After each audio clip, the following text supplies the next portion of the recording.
तमाम तारीफ़ें उस क्रिएटर के लिए जिसने इस यूनिवर्स को एक मकसद के तहत पैदा किया है। तो हमने अगर हम हिस्ट्री देखें तो खुदा जो है वो ज्यादातर फानी है।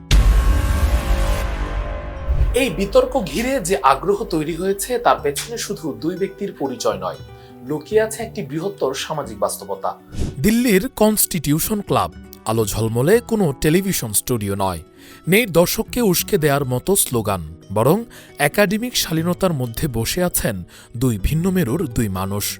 একজন প্রখ্যাত কবি ও গীতিকার নিজেকে, যিনি দীর্ঘদিন ধরে যুক্তিবাদী ও নাস্তিক হিসেবে পরিচয় দিয়ে আসছেন, অন্যজন তরুণ ইসলামী আলোচক, ধর্মতত্ত্ব ও দর্শনের ছাত্র, যিনি যুক্তির ভাষাতেই ঈশ্বরের অস্তিত্ব ব্যাখ্যা করতে চান। প্রশ্ন একটাই, Does God exist? टाइम ये 100 साल पहले या 100 साल बाद, पहले बाद में अभी, ये वो अल्फाज हैं जिनका ताल्लुक टाइम से है। टाइम शुरू ही हुआ है यूनिवर्स की बिगिनिंग के बाद, तो उसके पहले खुदा क्या कर रहा था? सवाल इलॉजिकल है। 20 ডিসেম্বর 2025 শনিবার দিল্লির এই হলে প্রায় 2 ঘণ্টা ধরে চলা এই আলোচনা এখন শুধু ভারতের সামাজিক যোগাযোগ মাধ্যমে নয়, আন্তর্জাতিক পরিসরেও আলোচনার কেন্দ্রে। অনুষ্ঠানটি সঞ্চালনা করেন সাংবাদিক সৌরভ দ্বিবেদী। শুরুতেই তিনি পরিষ্কার করে দেন, এটি কোনো চিৎকার চেঁচামেচির টিভি ডিবেট নয়, এটি একটি একাডেমিক আলোচনা। ভারতীয় সমাজে খুব কম সময়েই নাস্তিকতা ও ধর্মীয় বিশ্বাস এভাবে সরাসরি মুখোমুখি আলোচনায় আসে। আরও বিরল বিষয় হলো যখনই এই মুখোমুখি অবস্থান আবেগে নয়, যুক্তি ও ভাষার স্তরে সংগঠিত হয়। এই আলোচনায় একদিকে ছিলেন জাভেদ আখতার, সাহিত্য ও সংস্কৃতির একজন শক্তিশালী কণ্ঠস্বর, যিনি দীর্ঘদিন ধরেই নিজেকে স্পষ্টভাবে নাস্তিক ও ধর্মনিরপেক্ষ অবস্থানে স্থাপন করেছেন। অন্যদিকে ছিলেন মুফতি শামাইল নদভী, নতুন প্রজন্মের একজন ইসলামী চিন্তাবিদ, যিনি কুরআন ও হাদিসের পাশাপাশি দর্শন, যুক্তিবিদ্যা ও পাশ্চাত্য দর্শনের ভাষায় নিজের বক্তব্য উপস্থাপন করতে অভ্যস্ত। আলোচনার শুরুতেই জাভেদ আখতার তুলে ধরেন মানবিক যন্ত্রণার প্রশ্ন।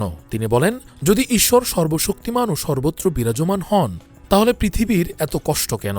উদাহরণ হিসেবে তিনি টেনে আনেন গাজা যুদ্ধের কথা। তার প্রশ্ন ছিল সরাসরি, গাজায় যখন শিশুদের শরীর টুকরো টুকরো হয়ে যায়, তখন ঈশ্বর কোথায় থাকেন?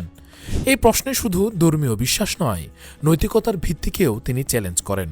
তার বক্তব্যে বারবার ফিরে আসে যুদ্ধ, সহিংসতা ও ধর্মের নামে রক্তপাতের প্রসঙ্গ। এক পর্যায়ে তিনি ব্যঙ্গাত্মকভাবে ভারতের প্রধানমন্ত্রী নরেন্দ্র মোদীর উদাহরণ টেনে বলেন, অন্তত একজন রাজনৈতিক নেতা হলেও বাস্তবে কিছু দায়িত্ব পালন করেন। এই বক্তব্য মুহূর্তেই সামাজিক যোগাযোগ মাধ্যমে ভাইরাল হয়ে যায়। এই বিতর্কে আরও একটি বিষয় বিশেষভাবে লক্ষণীয়। জাভেদ আখতারের নাস্তিকতার ভিত্তি মূলত দর্শনের বিমূর্ত স্তর থেকে উঠে আসা নয়, বরং এটি গড়ে উঠেছে মানবিক ক্ষোভ, রাজনৈতিক বাস্তবতা এবং ইতিহাসের দেখা অন্যায় ও সহিংসতার অভিজ্ঞতা থেকে। তিনি বারবার একটি কথা বলেন, প্রকৃতিতে কোনো ন্যায় বিচার নেই, নৈতিকতা মানুষের তৈরি। সমাজ টিকিয়ে রাখার জন্য মানুষ নৈতিকতার ধারণা তৈরি করেছে, যেমন শৃঙ্খলার জন্য ট্রাফিক নিয়ম তৈরি করা হয়েছে। এই বক্তব্য দর্শনের ইতিহাসে নতুন নয়, কিন্তু এখানে প্রশ্ন ওঠে, এই নৈতিকতা কি কেবল চুক্তি, নাকি এর কোনো নিরপেক্ষ মানদণ্ড আছে? এর বিপরীতে মুফতি শামাইল নদভী তার বক্তব্য শুরু করেন একেবারে ভিন্ন জায়গা থেকে। তিনি স্পষ্ট করে বলেন, ঈশ্বরকে বিজ্ঞান দিয়ে প্রমাণও করা যায় না, অপ্রমাণও করা যায় না, কারণ বিজ্ঞান কাজ করে বস্তুগত জগৎ নিয়ে, আর ঈশ্বর বস্তুগত সত্তা নন। তিনি ধর্মগ্রন্থকেও আলোচনার মূল মানদণ্ড করেননি, বরং দর্শনের একটি পরিচিত তত্ত্ব, নির্ভরশীলতার যুক্তি উপস্থাপন করেন। তার বক্তব্য ছিল, এই মহাবিশ্ব নিজে নিজে অস্তিত্বশীল নয়, প্রতিটি বস্তু, প্রতিটি ঘটনা কোনো না কোনোভাবে, কোনো না কোনো কারণের উপর নির্ভরশীল। তাই শেষ পর্যন্ত এমন এক সত্তার ধারণা আসেই, যিনি নিজে কারো উপর নির্ভরশীল নন, যাকে দর্শনের ভাষায় বলা হয় নেসেসারি বিইং। এই জায়গাতেই বিতর্কটি একটি গুরুত্বপূর্ণ মোড় নেয়, কারণ মুফতি শামাইল নদভী ধর্মীয় আবেগের আশ্রয় নেননি। তিনি কথা বলেছেন একাডেমিক দর্শনের ভাষায়। অস্তিত্ববাদ, নৈতিক বাস্তবতা, অবজেক্টিভ ও সাবজেক্টিভ মোরালিটির মতো টার্ম ব্যবহার করতেই তিনি স্বাচ্ছন্দ্য বোধ করেন। বহু সময় দেখা গেছে জাভেদ আখতার তাকে থামিয়ে ব্যবহৃত শব্দগুলোর ব্যাখ্যা চাইছেন। এটি একান্তই তার ব্যক্তিগত দুর্বলতা, বরং এটি দেখায় এই বিতর্কে দুই পক্ষের প্রস্তুতির ধরন এক নয়। ইতিহাসে যেসব নাস্তিক চিন্তাবিদ বার্ট্রান্ড রাসেল, নিটশে কিংবা রিচার্ড ডকিন্স, তারা দীর্ঘ দর্শন ও বৈজ্ঞানিক চর্চার পথ পেরিয়ে নাস্তিক অবস্থানে পৌঁছেছেন, কিন্তু এই বিতর্কে জাভেদ আখতারের অবস্থান সেই একাডেমিক ধারার সাথে কোনো মিল নেই।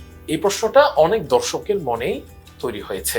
মানবিক কষ্টের প্রশ্নে মুফতি নদভীর বক্তব্য ছিল স্পষ্ট। তিনি বলেন, সৃষ্টিকর্তা মন্দ নন, মন্দ মানুষের কর্ম। সৃষ্টিকর্তা মানুষকে স্বাধীন ইচ্ছা শক্তি দিয়েছেন। সেই ইচ্ছাকে মানুষ ভুলভাবে ব্যবহার করলেই ধর্ষণ, হত্যা বা যুদ্ধের মতো ঘটনা ঘটে। তিনি বলেন, অশুভের অস্তিত্ব না থাকলে শুভর অর্থই বোঝা যেত না।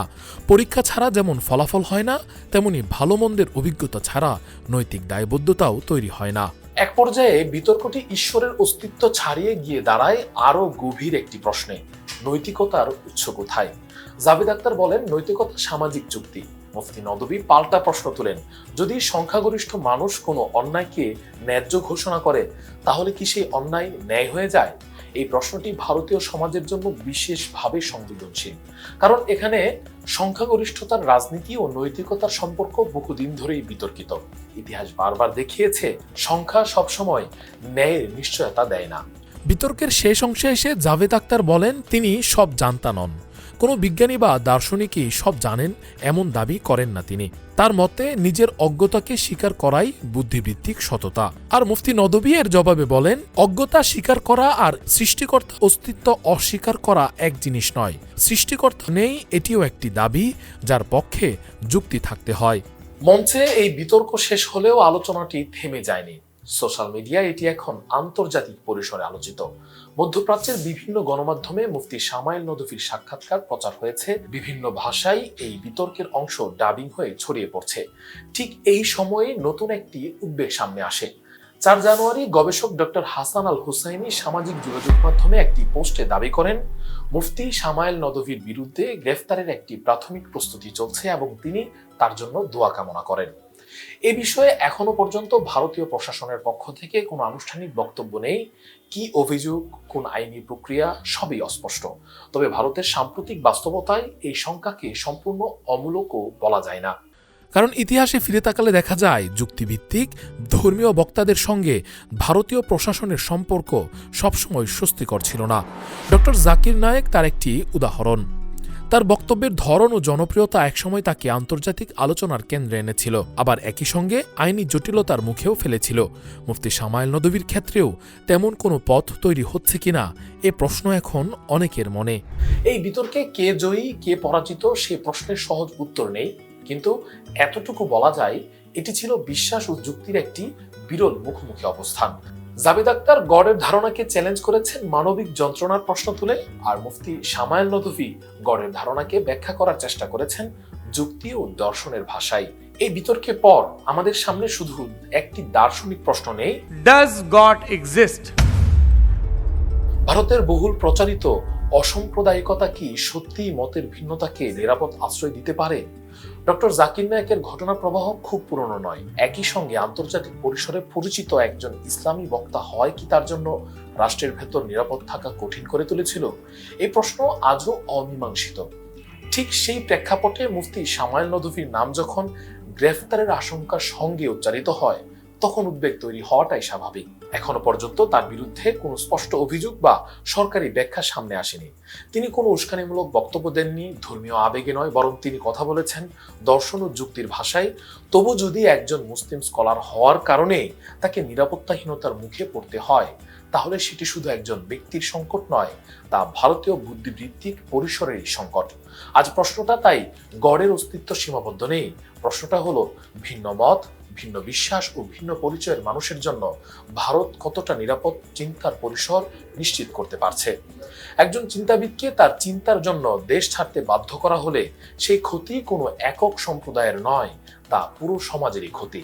এই বিতর্ক শেষ হয়েছে মঞ্চে, কিন্তু এর রেশ রয়ে গেছে রাষ্ট্র, সমাজ আর বিবেকের ভেতর, এবং সেই রেশ আমাদের বাধ্য করছে ভাবতে, আমরা কি কেবল একটি তর্ক দেখলাম নাকি একটি বড় ভবিষ্যৎ সংকেত?